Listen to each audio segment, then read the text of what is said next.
He stood on the stage, a titan of industry bathed in the golden light of 1,000 camera flashes.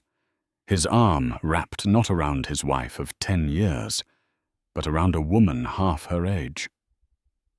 "This," he announced to the city's elite, his voice echoing through the grand ballroom of the plaza, "is Amelia Rose.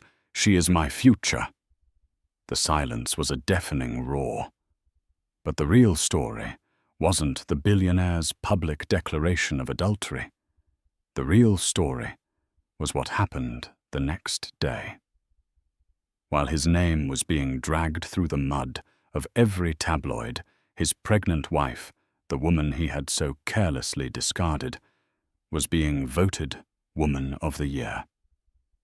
This is the story of how a woman's world shattered and how she picked up the pieces to build an empire of her own. The air in the grand ballroom of the Plaza Hotel was thick with the scent of money and ambition. It was a fragrance Sore Whitaker had grown accustomed to, a heady mix of vintage Chanel No. 5, expensive champagne, and the subtle, almost metallic tang of unspoken deals being brokered between bites of caviar-topped blinis. Tonight, the annual Metropolis Benefactors Gala was the glittering pinnacle of New York's social calendar, and Sore, as always, was playing her part to perfection. She was a vision in a custom-made Oscar de la Renta gown, the deep emerald silk a perfect complement to the famous Whitaker emeralds that graced her neck and ears. Her honey-blonde hair was swept up in an elegant chignon, every strand in place. To the casual observer, she was the epitome of grace and poise, the perfect accessory to her husband, the formidable Daniel Whitaker. Daniel was a man carved from the very bedrock of Manhattan ambition. A real estate magnate whose name was emblazoned on half the city's skyline, he moved through the room with the predatory grace of a panther. He was handsome in a severe, almost cruel way, with eyes the color of a stormy sky, and a smile that could be both charming and chilling. For 10 years, Sore had been the velvet glove on his iron fist, the gentle hand that smoothed over his rough edges, the silent partner in the carefully constructed empire of their marriage. Tonight, however, something was amiss. A subtle current of unease rippled beneath the surface of the glittering affair. Daniel had been distant all evening, his smiles tighter, his grip on her arm a little too firm, a little too possessive. He had barely spoken a word to her since they arrived in the chauffeured Bentley, his attention constantly drifting his eyes, scanning the crowd with a strange, almost feverish intensity. Sore had tried to dismiss it as the pressure of his latest multi-billion-dollar project, a monstrous skyscraper that was set to permanently alter the city's famous silhouette. But a knot of dread had been tightening in her stomach since she saw him earlier that day, his face pale and drawn after a hushed, angry phone call in his study. The evening wore on a relentless parade of air kisses, insincere compliments, and forced smiles. Sore chatted with the wives of senators and CEOs, discussing their children's boarding schools and their summer plans in the Hamptons. She was an expert at this social ballet, a master of the art of saying nothing of consequence while appearing deeply engaged. But tonight, her focus was fractured. Her gaze kept returning to Daniel, who was now holding court with a group of investors, a glass of what she knew was his favorite Macallan 25 in hand. It was then that she saw her. The woman was a stark contrast to the elegant old money aesthetic that dominated the room. She was young, barely out of her 20s, with a wild mane of raven hair that fell in loose waves down her back. She was poured into a crimson dress that clung to her every curve, a dress that screamed for attention in a room where subtlety was the ultimate currency. Her laughter was loud, a little too loud, and it grated on Soray's already frayed nerves. Soray had seen her before in the periphery of Daniel's life. Amelia Rose, an up-and-coming artist whose provocative, some said scandalous work had recently been acquired by the Whitaker Corporation for the lobby of their new headquarters.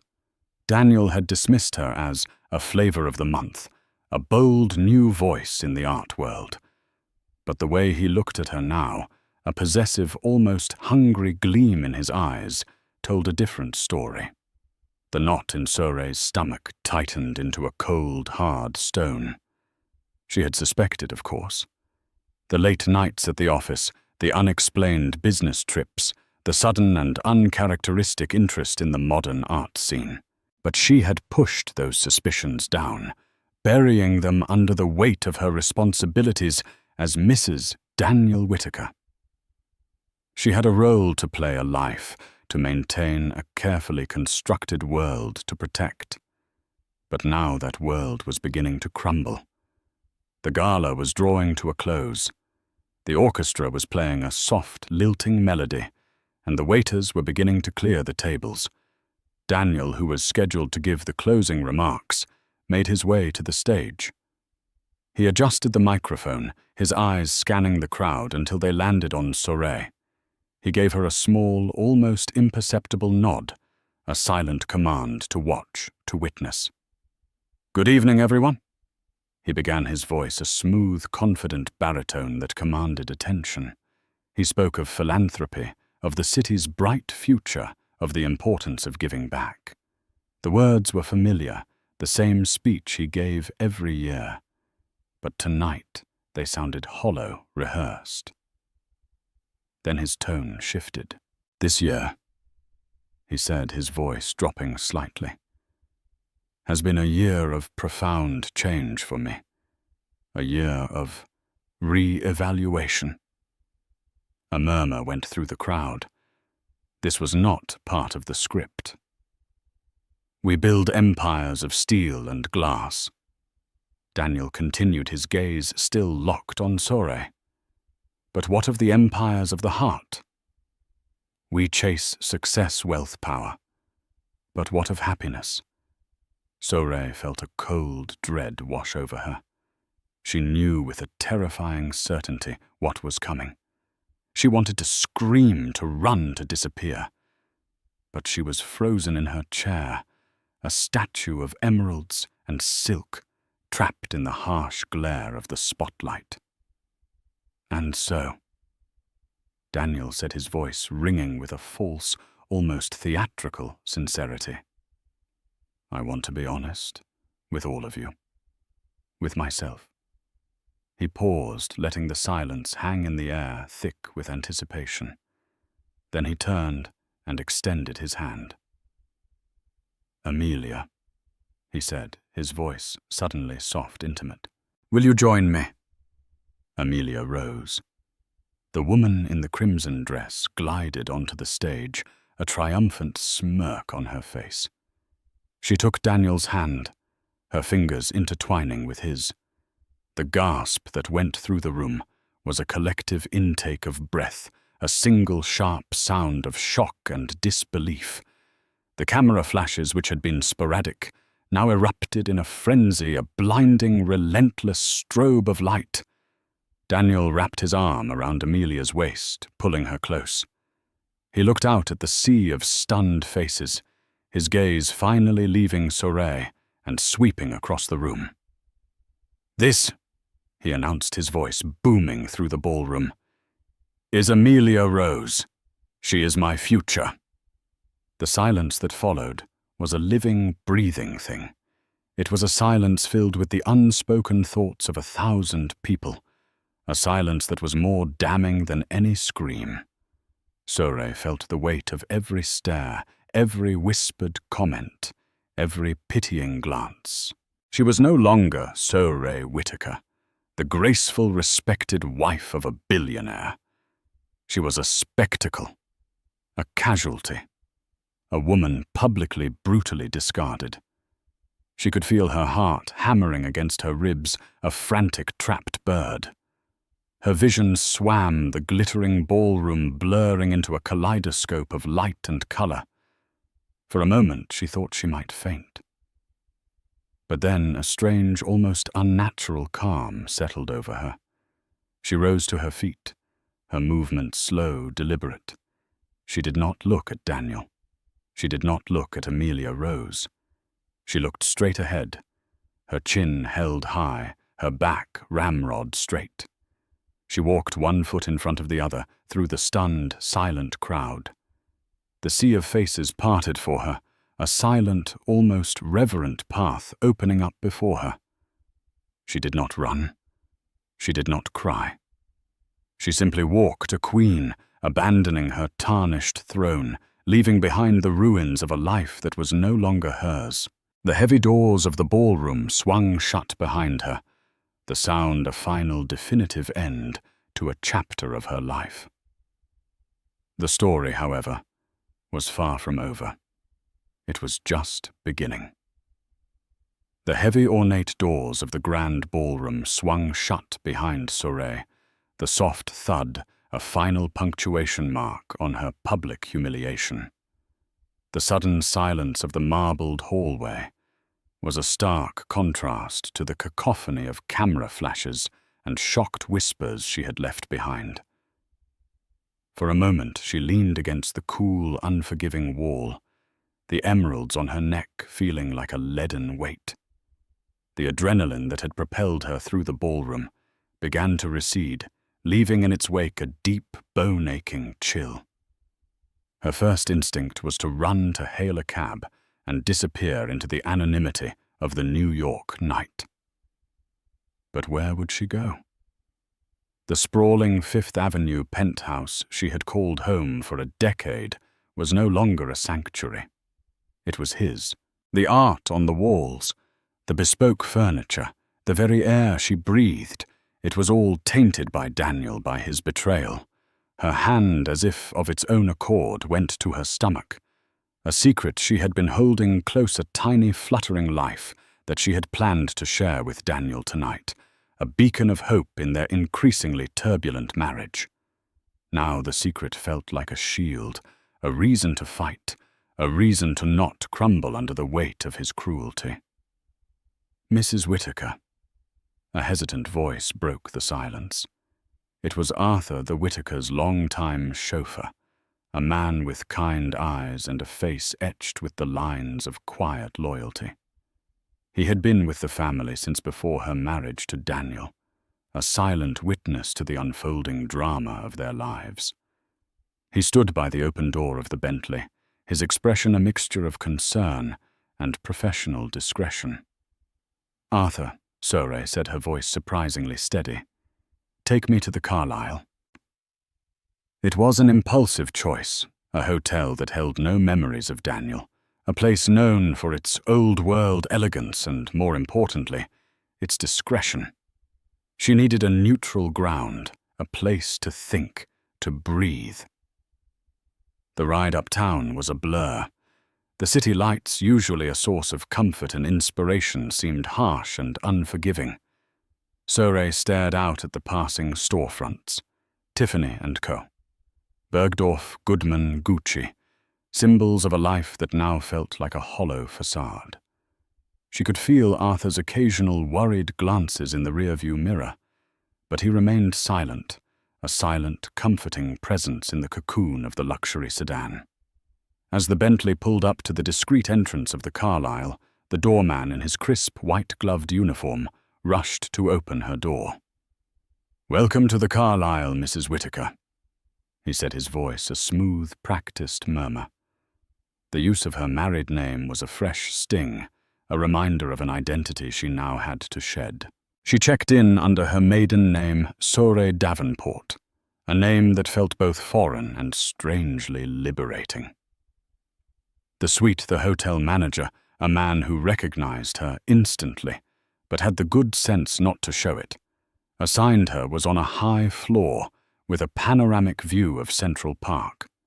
The room was beautiful, decorated in shades of cream and gold, with a bouquet of fresh lilies on the mahogany desk. But the opulence felt suffocating. Sore walked to the window and looked out at the city below, a glittering, indifferent beast. She had just slipped out of the emerald gown, letting it pool on the floor like a discarded skin when her phone, which had been silent until now, began to buzz incessantly. It was a torrent of calls and texts.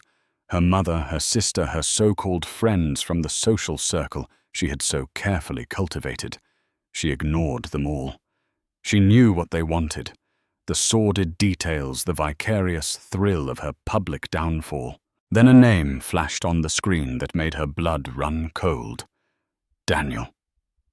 She stared at the phone, her heart pounding a frantic rhythm against her ribs. Part of her wanted to hurl it against the wall, to shatter it into 1,000 pieces. But another part, the part that had been trained to be the dutiful, supportive wife, felt a flicker of a long-ingrained habit. She let it ring, the sound an intrusion in the quiet of the room. When it finally stopped, a new notification popped up, a voicemail. Against her better judgment, she listened. Daniel's voice, usually so confident, so commanding, was now laced with a strange, almost desperate edge. "Sore, pick up the phone. We need to talk. This wasn't how it was supposed to happen. It was a mistake. I was backed into a corner." A bitter, humorless laugh escaped Sore's lips. Backed into a corner, he had stood on a stage in front of the entire city and declared his love for another woman. He had detonated a bomb in the middle of her life, and now he was claiming it was an accident. Then came the texts, a barrage of them. "Sore, where are you? This is a misunderstanding. Amelia, she pressured me. Think of the company, Sore. Think of our reputation. Please just come home. We can fix this. Fix this." The words echoed in her mind, as if their marriage, their life together, was a broken vase that could be glued back together. But some things, once shattered, could never be made whole again. She was about to block his number when another call came through. This time it was from an unknown number. She was about to ignore it when a thought struck her. She answered her voice, a cool, detached, "Hello." "Is this Mrs. Whittaker?" a brisk professional voice asked. "Who is this?" Sore countered her guard up. "My name is Catherine Shaw. I'm a partner at Shaw, Miller & Associates. Your husband, Daniel Whittaker, is one of our clients." A lawyer, of course. He wasn't trying to fix their marriage. He was trying to control the narrative, to manage the fallout. "I see," Sore said, her voice dripping with ice. "Mrs. Whittaker." Catherine Shaw continued, her tone softening slightly. "I understand this is a difficult time. Mr. Whittaker has asked me to reach out to you to facilitate a conversation. He is prepared to be very generous. He wants to ensure your comfort and privacy in the coming months." The audacity of it, the sheer, unadulterated arrogance was breathtaking. He was trying to buy her silence to pay her off like a disgruntled employee. "Ms. Shaw," Sore said, her voice low and steady, a dangerous calm settling over her. "Let me be perfectly clear. You can tell my husband, my soon-to-be ex-husband, that he will not be hearing from me. He will be hearing from my lawyer." She ended the call, her hand trembling slightly. The mention of a lawyer had been a bluff, a spur-of-the-moment act of defiance. But as she said the words, she realized they were true. This was no longer a marital dispute. This was a war. And she had no intention of surrendering. She walked into the marble bathroom and looked at her reflection in the mirror. The woman staring back at her was not the same woman who had walked into the gala just a few hours ago. The carefully constructed mask of the perfect wife had been shattered, and in its place was someone she hadn't seen in a long time. Someone stronger, someone angrier, someone who was finally, terrifyingly free. She turned on the shower, the hot water a welcome shock to her system. As the steam filled the room, she washed away the scent of Daniel's world, the champagne, the perfume, the lies. She was stepping out of the gilded cage she had lived in for a decade and into a future that was terrifyingly, exhilaratingly her own. The battle had just begun, and Sore Whitaker was just beginning to fight. The first rays of dawn crept over the Manhattan skyline, painting the sky in hues of soft pink and bruised purple. Sore had not slept. She had spent the night alternating between pacing the plush carpet of her suite at the Carlyle and staring out at the awakening city, a city that suddenly felt both alien and full of promise. The shock of the previous night had begun to crystallize into a cold, hard resolve. The morning news was a predictable nightmare. Her face was splashed across every major news outlet, from the venerable New York Times to the salacious Page 6. Billionaire bombshell Daniel Whitaker dumps wife for artist muse at charity gala. The Whitaker empire in turmoil. Sore Whitaker, the scorned wife. The narrative was already being written for her, casting her in the role of the tragic, pitiable victim, a role she had no intention of playing. Her phone, which she had put on silent, was a constant vibrating presence on the bedside table. She had received over 100 messages, a mix of pity, morbid curiosity, and a few blessedly of genuine concern. She ignored them all, except for one from her sister Charlotte, a no-nonsense lawyer from Chicago. Ellie, I'm on the next flight to New York. Don't talk to anyone. Don't sign anything. And for God's sake, don't listen to that bastard's voicemails. We'll get through this. Your fight is my fight. A wave of relief washed over Sore. Charlotte had always been her rock, the one person who could see through the glittering facade of her life with Daniel. Just as she was about to call her sister back, a new call came through this one from an unfamiliar number with a 212 area code. Wary, but now feeling a flicker of her old pre-Daniel self, a woman who had been a sharp, ambitious art history graduate with a promising career ahead of her, she answered. "Is this Sore Davenport?" a warm female voice asked. The use of her maiden name was a small but significant detail.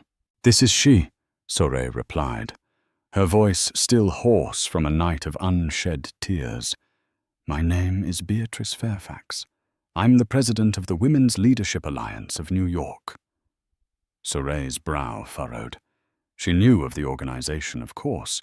The WLA was one of the most respected women's advocacy groups in the country, a powerhouse of female executives, philanthropists, and community leaders. "Yes, of course, Miss Fairfax. I'm familiar with your work.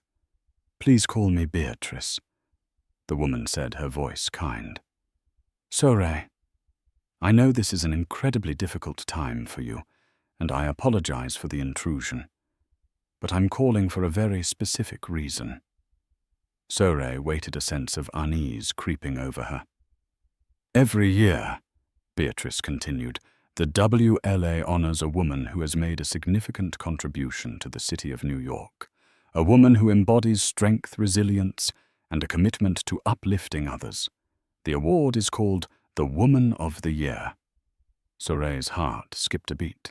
She had attended the WLA luncheon a few times, always on Daniel's arm, a silent, smiling prop. The award was a prestigious honor, usually given to high-profile CEOs or groundbreaking scientists. "The selection process is a long and thorough one," Beatrice explained. "The board of directors spends months reviewing nominations, conducting interviews, and deliberating. This year, the vote was unanimous." A pause. "Sore, the board has voted you as this year's Woman of the Year." The silence that followed was deafening. Sore was sure she had misheard. Me, she finally managed to choke out. But why? Beatrice's voice was filled with genuine surprise. Sorey, did you think we wouldn't know about your work? For the past 5 years, you have been the driving force behind the Art for All initiative, a program that has brought arts education to over 50,000 children in underserved communities across the 5 boroughs. You personally secured millions in funding. You developed the curriculum. You were there every week, not for a photo op, but because you genuinely cared. Sorey was stunned into silence. The Art for All initiative was her passion project, the one thing she had carved out for herself in her marriage to Daniel. He had always been dismissive of it, calling it her little hobby. He had allowed her to use the Whitaker name for fundraising, but he had never once shown any real interest in the work itself. It was her secret garden, a place where she could make a real difference, away from the suffocating world of high society. We were also aware, Beatrice continued, her voice softer now, of your work with the downtown women's shelter. You didn't just write a check, Sorey. You volunteered your time. You mentored young women. You helped them write resumes. You taught them interview skills. You gave them hope. Tears pricked at Sorey's eyes. These were the things she had done quietly, without fanfare, because she believed in them. She had never sought recognition. The board made its decision 2 weeks ago, Beatrice said. The timing, I know, is complicated, but we believe it is more important than ever to celebrate women who lead with grace and fortitude, especially in the face of adversity. The irony was not lost on Sorey. On the very day the world was branding her a victim, she was being offered an award for her strength. The awards luncheon is tomorrow, Beatrice said, her voice gentle. I know the timing is terrible, and if you choose to decline, we will all understand. But Sorey, I hope you won't. I hope you will come and accept this award. I hope you will let us celebrate you, the real you, not the woman the tabloids are trying to create. 1,000 thoughts raced through Sorey's mind. Her first instinct was to hide, to retreat from the public eye, to lick her wounds in private. But then she thought of Daniel, of his smug, triumphant face on that stage. She thought of Amelia Rose, the woman who had stolen her husband and her life. And she thought of the child growing inside her, a child she would have to raise on her own. What kind of mother did she want to be? A woman who ran from a fight, or a woman who stood up even when her legs were trembling and claimed her power? Beatrice, Sorey said, her voice clear and strong, a voice she hadn't heard herself use in years. I would be honored to accept. As she hung up the phone, a slow, determined smile spread across her face. Daniel had wanted to write her out of his future. He had no idea she was about to become the author of her own. The Woman of the Year. It was more than an award. It was a declaration of war.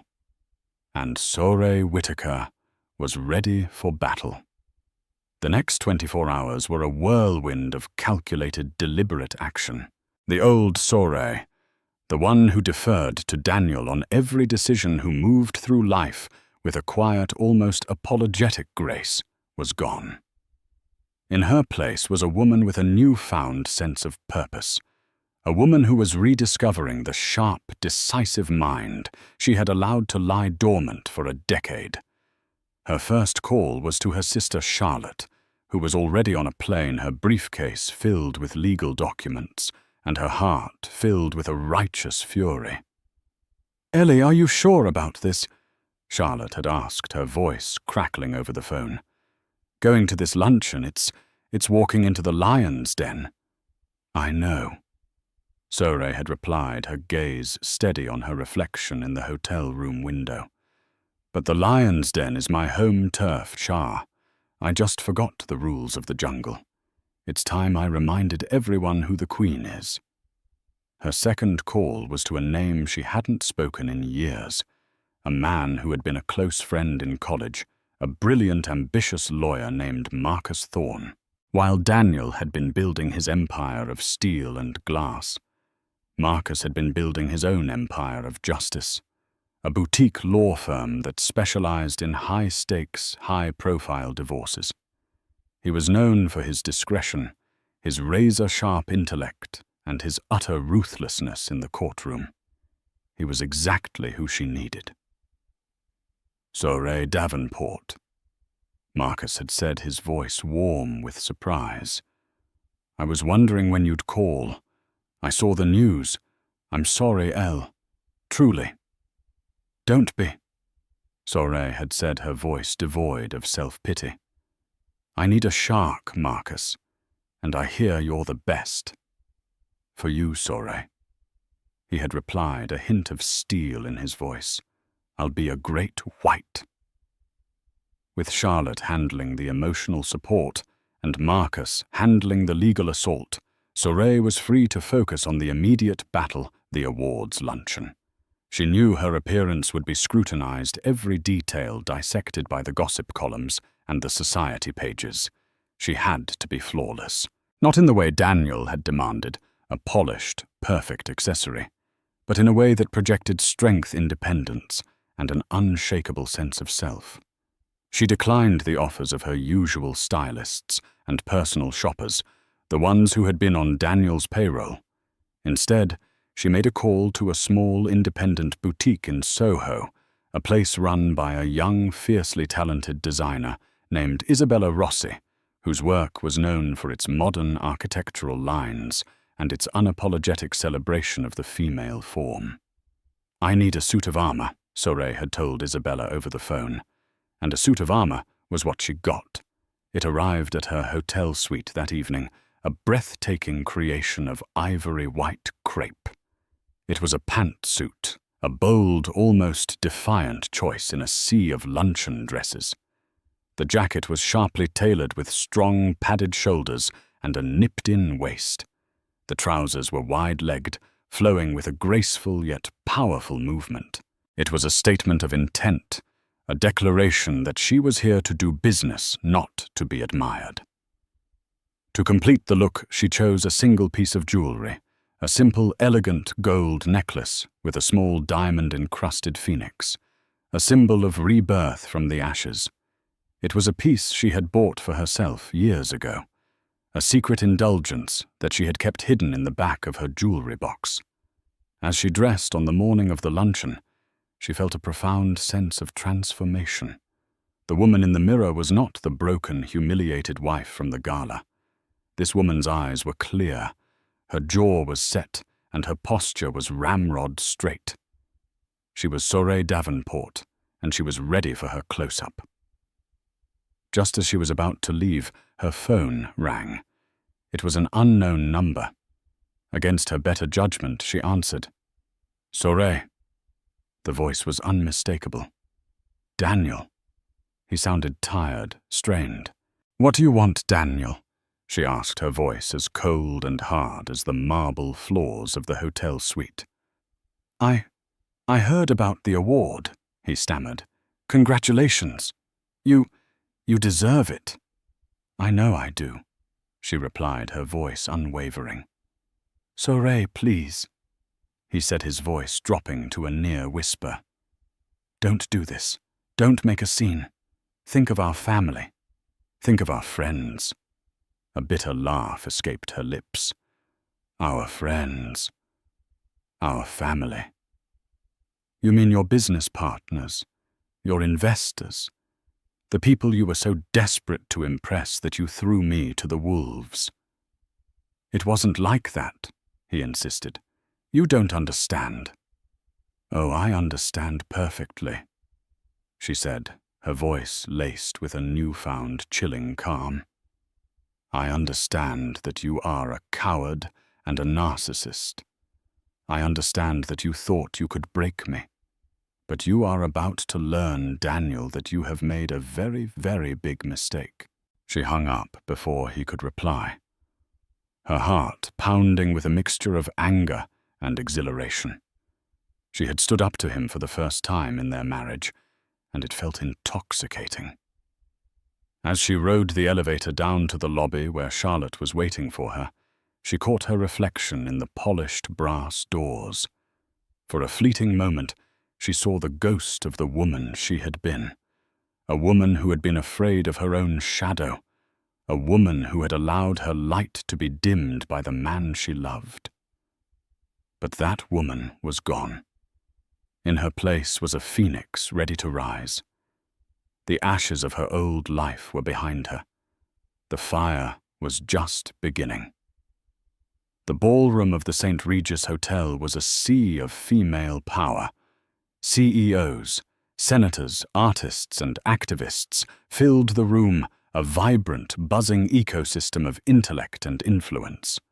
It was a world away from the stuffy patriarchal atmosphere of the metropolis benefactors' gala. Here the currency was not inherited wealth or a famous last name, but achievement, resilience, and a shared commitment to breaking glass ceilings. Sorey walked into the room with Charlotte, by her side, a silent, formidable presence in a chic black power suit. The moment Sorey entered, a hush fell over the room. Every head turned, every conversation paused. The air crackled with anticipation. But the stares that met her were not of pity, but of a strange, almost fierce solidarity. A wave of soft, encouraging smiles followed her as she made her way to her table at the front of the room. She saw them all, the women she had known for years, the ones who had whispered behind her back at charity events, the ones who had secretly envied her life. Today they looked at her with a newfound respect, a flicker of admiration in their eyes. They saw not a victim, but a survivor. The luncheon was a blur of polite conversation, lukewarm chicken, and heartfelt speeches. Sorey listened as a young scientist was honored for her groundbreaking cancer research, as a veteran journalist was celebrated for her fearless reporting in war-torn countries.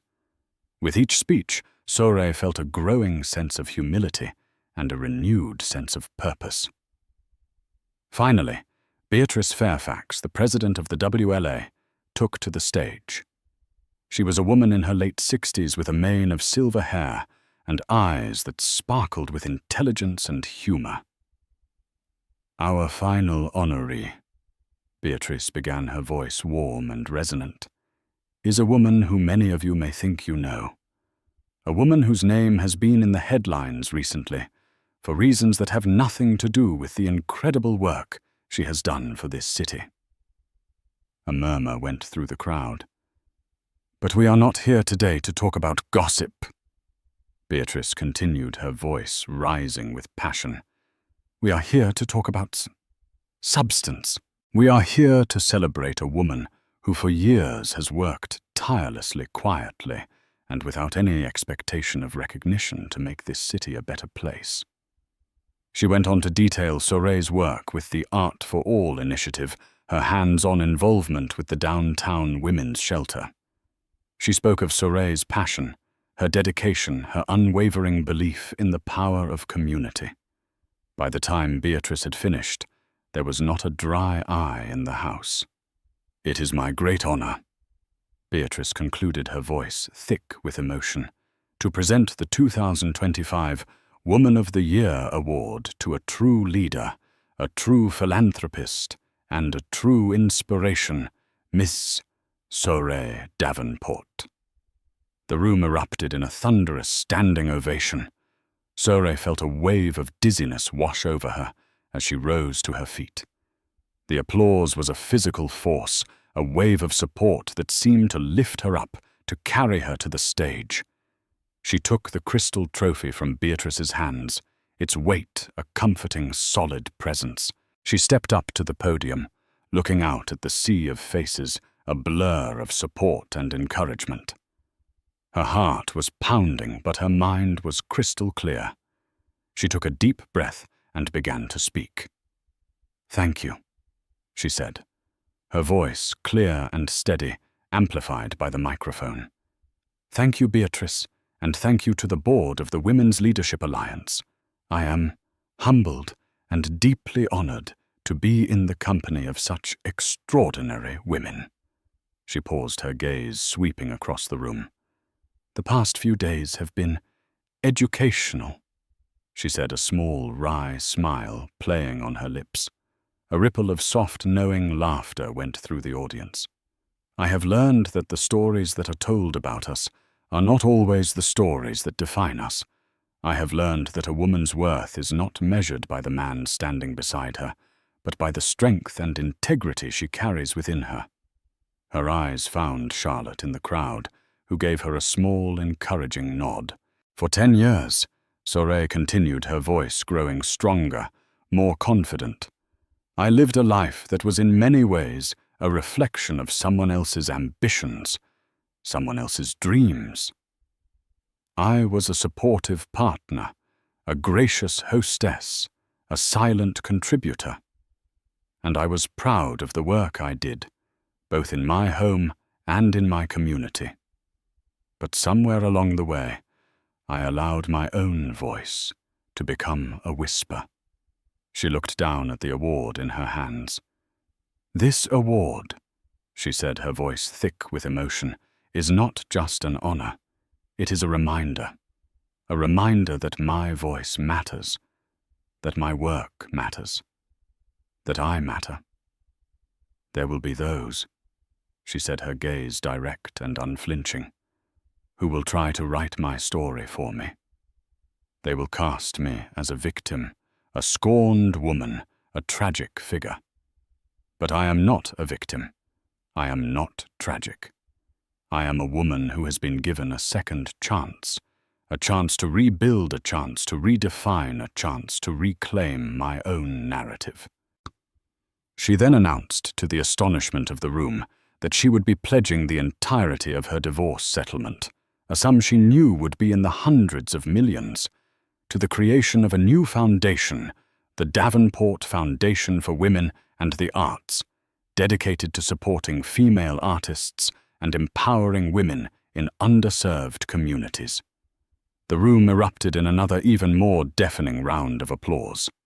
"To any woman out there," Sorey concluded, her voice ringing with a newfound power, "who has ever been made to feel small, to feel invisible, to feel like her story is not her own, to write. Let me be your proof that it is never too late to pick up the pen and write your own damn ending." She walked off the stage to a hero's welcome, enveloped in a sea of hugs and handshakes. The women in the room saw her not just as an inspiration, but as a leader. In the ashes of her old life, Sorey Davenport had not just been reborn.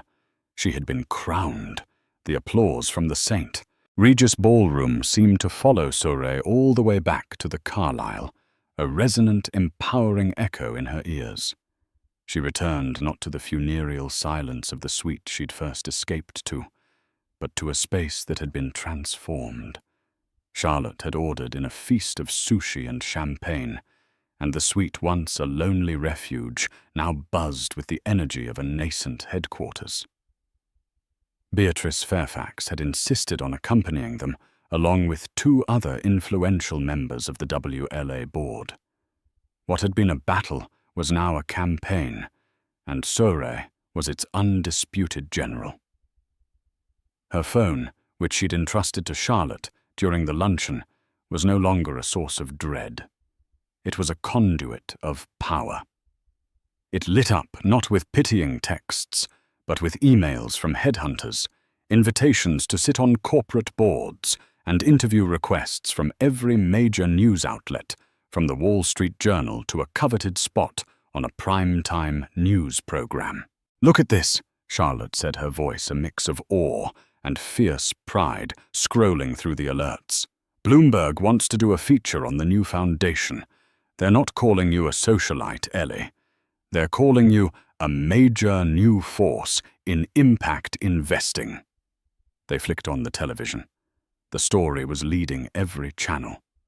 On one, a stern-faced financial analyst pointed to a graph showing Whittaker Corporation's stock in a precipitous nosedive. Whittaker's Gala bombshell wasn't just a personal indiscretion, the analyst explained. It was a catastrophic failure of judgment that has shaken investor confidence. His brand was built on an image of ruthless stability. By publicly detonating his personal life, he's proven himself to be erratic, and the market abhors instability. On another channel, a panel of female commentators dissected her speech. That wasn't an acceptance speech, one of them declared. It was a manifesto. She didn't just reclaim her narrative. She monetized her own liberation right in front of the world. It was brilliant. The world had seen her not as a spurned wife, but as a formidable new player on the philanthropic and business stage. Daniel, it turned out, had made a catastrophic miscalculation. He had assumed Sorey would crumble, that she would retreat into a world of quiet, dignified sorrow. He had underestimated her resilience, her intelligence, and most of all, her ability to command a room. The first tremor from his collapsing empire reached them via Marcus Thorne. He called Charlotte's phone, his voice calm, but with an undercurrent of satisfaction. "Catherine Shaw just got off the phone with me," he said. "She was agitated." Marcus recounted the conversation with relish. Shaw had been frantic, accusing Sorey of orchestrating a malicious media campaign. "What is she doing?" Shaw had demanded, her professional composure shattered. "She's creating a media firestorm. She's making Daniel look like a monster." "My client has done nothing," Marcus had replied, his voice a cool counterpoint to her panic. "But accept an award she earned through years of hard work, and tell her own story with honesty and grace. My client is not responsible for the public's interpretation of Mr. Whittaker's actions. He seems to have done a fine job of destroying his own reputation without any help from us." The board of directors at Whittaker Corporation, Marcus informed them, was in open revolt. An emergency meeting had been called. Daniel's high-handed, impulsive behavior, once seen as a sign of his maverick genius, was now viewed as a dangerous liability. The morality clause in his contract, a standard feature in most executive agreements that he had likely never read, was being dusted off and examined with a newfound interest. Even Amelia Rose, the catalyst for the whole affair, was discovering the brutal transactional nature of the world she'd tried to conquer. Her 15 minutes of fame had curdled into notoriety. The art world, which had briefly embraced her as a bold new voice, now saw her as a shameless opportunist. A major gallery in Chelsea that had been planning a solo exhibition of her work abruptly cancelled, citing unforeseen scheduling conflicts. A scathing review of her previous work appeared in an influential art journal, dismissing her as more ambition than talent, a master of provocation, but a novice of substance. She had hitched her wagon to a falling star, and she was being dragged down with him. But Sorey was not focused on their downfall. She was focused on her ascent. The next few days were a blur of productive, exhilarating work. She transformed the hotel suite into her command center, the coffee table littered with strategic plans and legal pads filled with her elegant script. With Charlotte as her chief of staff and Marcus as her legal counsel, she began to lay the groundwork for her new foundation. She didn't just hire bright minds. She assembled a team of disruptors. A sharp young financial analyst from Goldman Sachs, who, inspired by the speech, had emailed her resume that very afternoon. A seasoned director from a global human rights non-profit, eager to build something new from the ground up. Sorey wasn't just a philanthropist anymore. She was a CEO, a visionary, a woman building her own empire on the foundations of her own integrity.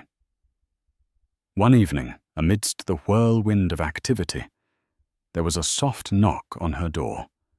A bellboy stood there, holding a single, long-stemmed white rose in a crystal vase. There was no card. But she knew. It was a pathetic, cliched gesture. A peace offering, an attempt to turn back the clock. "Dispose of it, please," she told the bellboy, her voice calm and devoid of emotion. She closed the door on the ghost of 1,000 similar, meaningless apologies. Later that night, as the city glittered below her window, another call from Daniel. This time she answered.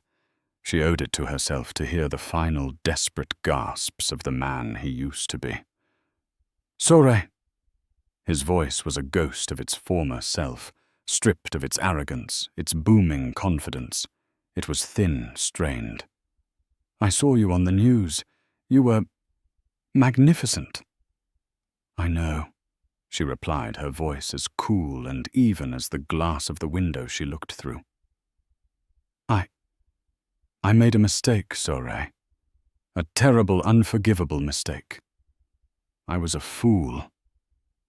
"Yes, you were," she agreed, offering no comfort, no absolution. There was a pause filled with the static of his broken world. "I miss you." He finally whispered the words, cracking with a pathetic, self-serving sorrow. "I miss us." Sore felt a faint flicker of something, a muscle memory of the love she had once felt for him. It was a phantom limb, an ache for something that had long been amputated, but it was quickly extinguished by the cold, hard reality of his betrayal of the baby in her womb, who deserved so much more. "There is no us anymore, Daniel," she said, her voice firm, resolute. "You destroyed that. You stood on a stage, and you announced to the world that Amelia Rose was your future. You built that future, and now you must live in it." "But I want you to be my future," he pleaded, the desperation raw. "I want our family. I want our child." It was the first time he had mentioned the baby. The word "our" hung in the air between them, a desperate, last-ditch attempt to claim a piece of the new life she was building without him. Her hand went to her stomach, a protective, instinctive gesture. A cold fire ignited within her. "This child," Sore said, her voice dropping to a low, dangerous whisper that was more cutting than any shout, "will be raised by a mother who is strong, independent, and who knows her own worth. This child will be raised in a home filled with love and honesty, not your world of lies and deceit. This child," she delivered the final fatal blow, "will be a Davenport, not a Whittaker." She hung up the phone, her hand steady. The last vestigial thread, connecting her to her old life, had been severed. She was free. The next day, Marcus Thorne arrived at her suite with a leather briefcase and a grim expression. He laid out a series of documents on the table. They were proof of a labyrinth of shell corporations' offshore accounts and illegal tax shelters Daniel had constructed to hide assets and funnel money. It was a testament to his greed and his arrogance. "This is more than leverage for the divorce, Sore," Marcus said quietly. "This is criminal. We can take this to the U.S. Attorney's Office and the IRS. It's your call." The old Sore might have hesitated, might have thought of the scandal, the ugliness of it all. But the woman she was now saw it with perfect clarity. This wasn't about revenge. It was about justice. It was about ensuring that the man who had tried to destroy her could never harm her or her child again. "Do it," she said, without a moment's hesitation.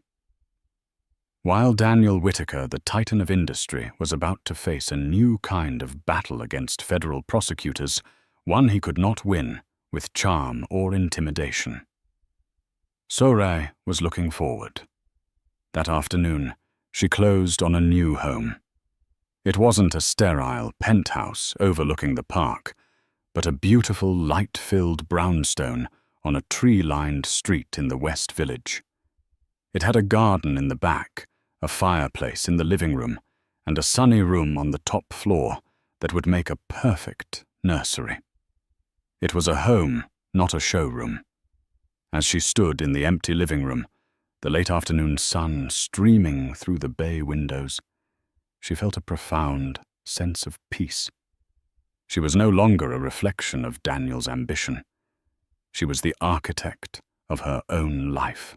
The woman of the year was just getting In the end, this was never just a story about a cheating husband and a scorned wife. It was a story about the quiet strength that lies dormant in so many of us, waiting for the right moment to ignite. It was a story about rewriting your own narrative even when the world has already handed you a script you never asked for. Sorey Davenport's journey from the ashes of a public humiliation to the pinnacle of personal and professional triumph is a testament to the enduring power of resilience, integrity, and the courage to reclaim one's own voice. Her story reminds us that sometimes the most devastating endings are not endings at all, but violent, necessary beginnings. If Sorey's story moved you, if you believe in the power of second chances and the strength of the human spirit, please give this video a like. Share it with someone who needs to hear it, and subscribe to our channel for more stories of incredible transformations. Your support helps us continue to tell the stories that matter.